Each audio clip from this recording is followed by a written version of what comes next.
மோட்டார்ஸ்னால் AC motor, DC motor இருக்கும். மோட்டார்லேயே நிறையா type இருக்குது. ப்ரெஷ்டு மோட்டார், ப்ரெஷ்லெஸ் மோட்டார்ஸ்னு சொல்லி ஏகப்பட்ட மோட்டார் இருக்குது. இண்டக்ஷன் மோட்டார்ஸ், இந்த மாதிரி ஒரு கிட்டத்தட்ட 35 மோட்டார்ஸ் இருக்குது.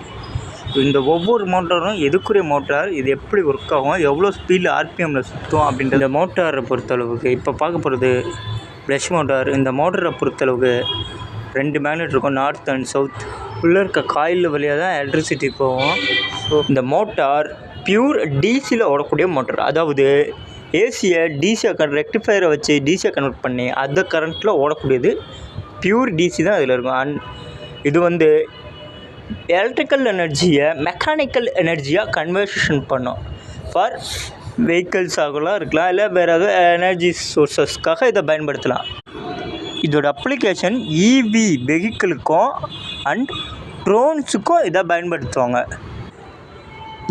இந்த மோட்டாரில் மேக்னெட்டு உள்ளுக்குள்ளேயும் லைட்டாக உள்ளுக்குள்ளே தான் மேக்னெட் இருக்கும். அந்த ப்ரஷ்டு மோட்டாரில் வெளியே மேக்னெட் இருக்கும். ஸோ இந்த சுற்றும் போது அந்த மேக்னெட் சுற்றும், அதில் அந்த வைண்டிங் சுற்றும். இந்த மோட்டரோட எதுக்காக பயன்படுத்துகிறாங்கன்னா கம்யூனிகேஷனுக்காக பயன்படுத்துவாங்க, இவி வெஹிக்கிளுக்காக பயன்படுத்துவாங்க, ட்ரோன்ஸுக்கும் பயன்படுத்துவாங்க, ஸ்விட்சிங் கர் அப்படின்றதுக்கு ஸ்விட்சிங்காகவும் பயன்படுத்துவாங்க. இதுதான் இதோட மொத்த அப்ளிகேஷன். அண்ட் இது operating on DC power but generator AC. டிசிலேருந்து ஏசியை ஜென்ரேட் பண்ணுறதுக்காகவும் இதை பயன்படுத்துவாங்க. இண்டக்ஷன்ஸ் மோட்டார் எடுத்து பார்க்க போகிறது. இண்டக்ஷன் மோட்டார்ஸில் 3 பேஸ் இருக்குது. Single phase, 2 phase, 3 phase. இதில் சிங்கிள் பேஸ் தான் பார்க்க போகிறோம். இந்த சிங்கிள் பேஸ்னால் என்ன அப்படின்றத நான் உங்களுக்கு சிம்பிளாக புரியுற மாதிரி சொல்கிறேன். சிங்கிள் பேஸுன்றது நம்மளுக்கு கரண்ட் எப்படின்னா neutral and positive and negative, இது 2 கரண்ட்டும் வர்றது தான் ஒரு சிங்கிள் பேஸ். இந்த மோட்டாரை பற்றி முழுசாக சொல்லணும்னா இது எங்கெல்லாம் பயன்படும் அப்படின்னு கேட்டிங்கன்னா, இந்த மோட்டார் ஒர்க் ஆகிறதுக்கு இதுக்கு தேவையான பவர் சோர்ஸு ஏசி சோர்ஸ் தான். இதுக்கு high power source AC current தான் தேவைப்படும் இந்த மோட்டார் ஒர்க் ஆகிறதுக்கு. அப்புறம் இந்த மோட்டார்ஸ்லாம் எங்கெல்லாம் பயன்படுத்துவாங்கன்னா, நமக்கு இந்த மோட்டரை பயன்படுத்துகிற இடம் எங்கன்னா, நம்ம வீட்டிலே ஃபேனு, தண்ணி எடுக்கக்கூடிய பம்ப், அண்ட் இது எடுக்கிறதுக்கு தேவையான அளவுக்கு ஒரு கெப்பாசிட்டர் தேவைப்படும். அதான் இதில் கொடுத்துருக்க வைண்டிங்கும் 2 வைண்டிங் தான். பார்க்க போகிறது 2 பேஸ் இண்டக்ஷன் மோட்டார். இதில் பேஸ் #A பேஸ் பின்னு கொடுத்துருப்பாங்க. இந்த மோட்டரை எதுக்காக பயன்படுத்துகிறாங்க அப்படின்னா, இந்த மோட்டாரில் 2 வகையான வைண்டிங் கொடுத்துருப்பாங்க, 2 வைண்டிங் கொடுத்துருப்பாங்க. அண்ட் இந்த மோட்டாரோட காயில் 90 டிகிரி கொஞ்சம் சாய்வாக இருக்கும். இந்த மோட்டரானது 3 பேஸ்லேயும் பவர் சப்ளையும் ஓடக்கூடிய ஒன்று. இந்த மோட்ரு எப்படின்னா 3 பேஸ்லேயும் ஓடும் அண்ட் சிங்கிள் பேஸ்லேயும் ஓடும். Using capacitor. இதில் வோல்டேஜ் லெவலும் ரொம்பவே லோவான வோல்டேஜ் லெவலில் தான் இது மெயின்டைன் பண்ணும். இதை மேக்ஸிமம் எங்கே பயன்படுத்துவாங்கன்னா ரோபோட்டிக்ஸ் அண்ட் சிஎன்சி, இதுதான் அல்சுவாக பயன்படுத்துவாங்க. அடுத்து போயிடலாம். என்ன, இந்த மோட்டரானது சுற்றுற வேகம் ரொம்பவே அதிகமான வேகத்தில் சுற்றும். இது ஒரு ஏசி பவர் சப்ளையை கன்ட்ரோல் பண்ணக்கூடிய ஒன்று.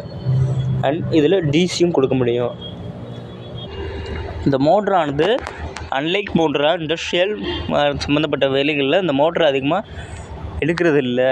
இது ஒரு வேஸ்ட்டான மோட்டார் அப்படின்னு சொல்கிறாங்க. அடுத்து இந்த மோட்டரோட பேர் யூனிவர்சல் மோட்டார். இந்த மோட்டரை பொறுத்தளவு இதில் மேக்ட் உள்ள குத்தக்கூடிய இது ஒன்று, டீத் மாதிரி சொல்கிறது 2 தான் இருக்குது. L1 அண்ட் L2 அது பவர் சப்ளை. இந்த மோட்டரோட முக்கியமான செயல்பாடு, பயன்பாடு, இது எதுக்காக இந்த மோட்டர் யூஸ் பண்ணுறாங்க அப்படின்றத இப்போ விரைவில் பார்ப்போம். இந்த மோட்டார் கொஞ்சம் ஸ்பெஷலான மோட்டார். இது ஏசிலையும் ஓடக்கூடியது, டிசிலையும் ஓடக்கூடியது. இந்த மோட்டர் ஓடுறதுக்கு தேவையான சோர்ஸஸ் 2 சோர்ஸஸ், அதாவது ஏசி அண்ட் டிசி. ஏசி டிசியை பற்றி தெரிஞ்சுக்கணுன்னா எங்கள் சேனல்லே போட்டிருக்கேன், அந்த போய் பார்த்துட்டு வாங்க. இதோட அப்ளிகேஷன் பார்த்திங்கன்னா drilling machine, vacuum cleaner and இந்த சர்வோ மோட்டார் ஒரு ப்ரீசியஸ் எலக்ட்ரிக் அலோவ் பண்ணும். இதோட ஸ்பெஷல் பர்பஸ்ஸு ஆங்குலர் மூமெண்ட்டு, அப்புறம் லைனர் பொசிஷன், வெலாசிட்டி, இதெல்லாத்தையும் கண்ட்ரோல் பண்ணுறது இந்த சர்வோ மோட்டார் தான். அண்ட் இதில் ரிமோட் கார்ஸ், ரிமோட்டிக் ட்ரோன்ஸ் இதை தான் பயன்படுறாங்க. இதோட இன்னொரு முக்கியமான வேலை ஆக்சசரிஸ், அதாவது ஆக்சசரிஸ் பண்ணுறது, ரைஸ் பண்ணுறது, அது மோட்டரோட ஸ்பீடை அதிகப்படுத்துறது தான் இதோட வேலை. சர்வோ மோட்டர் வந்து லூப்பை க்ளோஸ் பண்ணிவிட்டு கண்ட்ரோலில் கியர், அதோட வேகத்தை கண்ட்ரோல் பண்ணுறது இதோட வேலை.